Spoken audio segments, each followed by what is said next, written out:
Welcome to the Salmon Runs YouTube. Enjoy the video. You start by confirming which Google account holds the backups you want to remove, because deleting the wrong backup is permanent.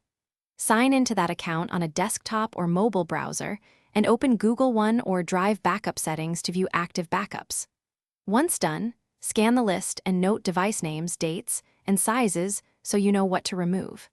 Make sure you also have recovery info in case you need to restore something unexpectedly. This saves time and prevents accidental loss.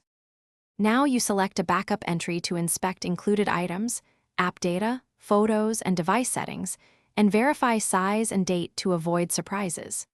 Click Delete Backup and then confirm the prompt. Google will tell you what will be removed. Once deleted, storage frees immediately, but some synced items may remain in other services, so make sure to check Google Photos and WhatsApp backup settings if relevant. Repeat for each device backup until only the ones you need remain. Finish by verifying your storage quota in Google One or Drive, refresh the page and confirm the freed space.